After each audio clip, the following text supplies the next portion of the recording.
Hi guys, in the beginning of the season, I told you that I will try to choose and use one board for the whole season for all the sails that I use. And it was a long time ago. And I've chosen my favorite board, the ISonic 67. I think it's amazing because it sits high, it's very free, it's a board that you can use, I can use for super light winds. I began on the 8.5 Severn on this board this season, and also in strong winds. I was using it also on 6.5 in very, very strong winds, and I love this board. But then mid-season, I came to a conclusion that if I'm using this board, which is 110 liters, 67 centimeters wide, as my light wind board for 8.5 meter sail in really marginal conditions like 13 to 15, 17 knots, and I'm using it with great success, I just used the longer fin, the 43, for light winds, then it made me realize that maybe we are actually using two high volume boards for windsurfing. And then it struck me that we are actually truly using two high volume boards, because I'm not only a windsurfer, I do kiting, I do wing foiling, I do all the water sports, I do wakeboarding, I do water skiing, and all these water sports that I tried and I do, and I'm actually not bad at those. We always use much lower volume boards, really low volume boards. And only windsurfers use huge volume boards for their sport. And I have to say that I'm almost 100 kilograms, so I'm quite heavy. And this 110 liter board is enough for me, it's sufficient for light winds. So I decided that I will give a try the ISonic 60. You know, ISonic 63 is a very common board for high wind, everybody is using it. But I felt like there is not much difference between ISonic 63 and ISonic 67, and it's not really point to get another board, to pay for another board, and to carry around another board that is very similar in size that my favorite board, the ISonic 67. I got the ISonic 60, I had it, because I said beginning of the season that I have all the boards from the lineup. So I got my ISonic 60 and I started testing it. I started not testing it once on the water, but I started using it with different fins, with different sails. And I must say that now, after almost the whole season, and now it's important, this video is important because pre-order time is coming and we are deciding what boards to order. So that's why I decided to make this video. I'm sure that we are using too much volume on our boards, because the ISonic 60, which is only 87 liters, is marvelous. I love this board. This board is sitting high. It's so easy to jibe. It's going free. And even though when the wind dies, I'm with 100 kilograms, I'm still able to come back home, because when I'm moving forward, the board is not sinking. Of course, when I stop, it sinks. But when I'm moving forward, the dynamic lift is enough to get me home. So it's very nice. It's 87 liters.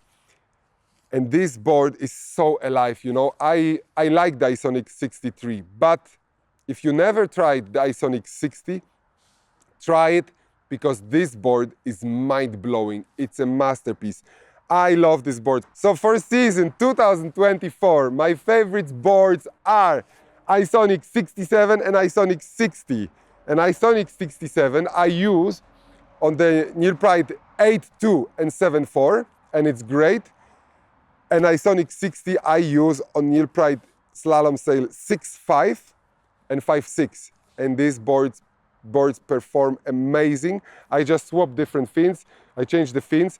So I strongly encourage you, when you will be making a pre-order for next season, get your boards smaller, because smaller boards are more nimble, are faster, are easier, way easier to jibe. Of course, it's easier to go fast. And also, I must say one thing that shocked me. Some mid-season, I was doing clinics with a friend of mine, and he has the ISonic 85. It's an amazing board. It's very nice.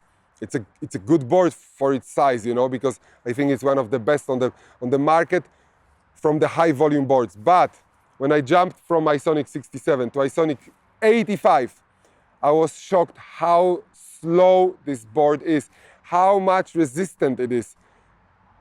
You cannot believe how nicer it is to ride in light winds on the small board with big sail and big fin than to jump in light winds on the big board, because big board, you know, it has bigger volume, so it's more secure, it's nice for tacking, it's nice for, you know, cruising super slow without planing. But when you're actually planing, the water is so stiff, the water is not compressing, it's so hard that you don't need this huge area of the board to be going. Smaller area is much nicer, and we are going with windsurfing with this kind of speeds that we could actually use the water ski to go. So, you know, some years ago I was, we were doing some speed World Cups and we were using boards like that and it was fine, you know, and I just forget about that and we all advanced into these formula boards and then they came these huge slalom boards.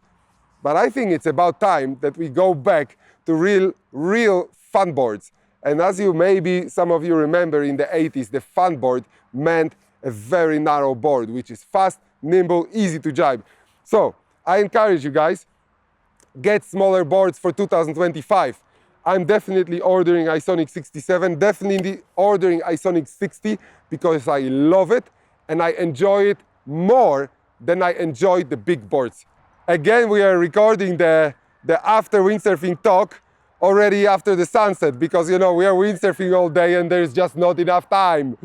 So that's why it's getting dark. So in the last video, I forgot to say one thing, you know, the video about the Neil Prides. I forgot to say one thing because I made a video not long ago about seat harness and there were a lot of comments. A lot of you guys commented which harness is the best and I got a lot of messages on Messenger. So which harness should I choose when I actually want to move from waist harness to seat harness? So at that time, you know, I didn't have the clear answer, but now I have, because I pulled the trigger and I got the Neil Pride, of course. It's called the Gravity Seat. It's a kite and windsurfing harness and I thought maybe it's big, but actually it's not. You know, I'm a big guy. This is a large size, just large. So you can choose your size. But this harness is so amazingly comfortable. It's so comfortable. You get it on and it feels right immediately. And the hook is set really low. And this is important when you're using a seat harness, to have a hook really low. And this Gravity Seat from Neil Pride has hook very low and it's very nice. I use it already many times and it's comfortable. It's very safe and it's very easy to hook in, hook out. This harness is great. It's really great. So this I forgot, you know, in the last video. I strongly recommend try this one because it's worth it. And also one announcement about my fins.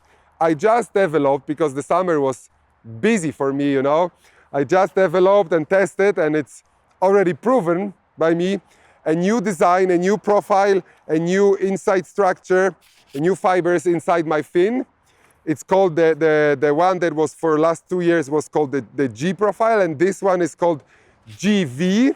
So it's a new profile. So if any of you guys are looking to improve your you know, bag of fins, or if you're looking for a fin that is making your board fly and it's actually making your windsurfing easier, then write me on Messenger, because these fins are faster, more slippery, more grippy, so you have more control and more safety, so no spin outs, and also more durable, which is important because I changed the construction inside completely.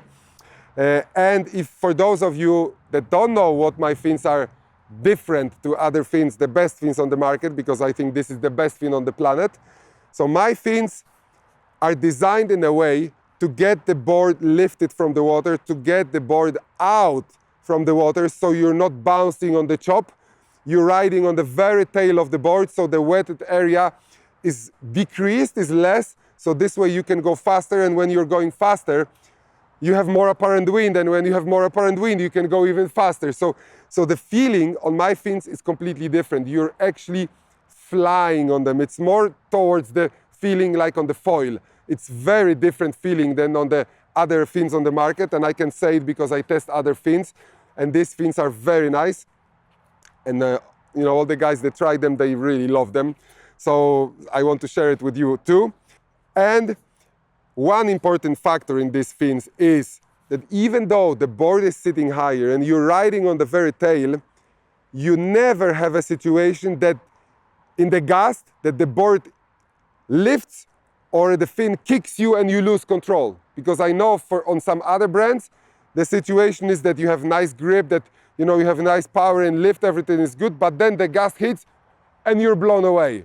And this is scary, you know, this is bad. So in my fins, the stability is there and it's always controllable, and even in the strongest gust, the fin is sitting high, but it's quiet. It's never nervous and it's quiet, so you can actually bear off and you can shoot for your best GPS result because you have control. And this is something I was aiming for designing this fin, and this is really the best fin I have ever made. It's called the GV, and if you want, let me know and I will make one for you. Okay, that's it. I hope you enjoyed this video. The information about the boards is, I think it's very important because we are using 2 big boards, and try smaller ones and you will love it.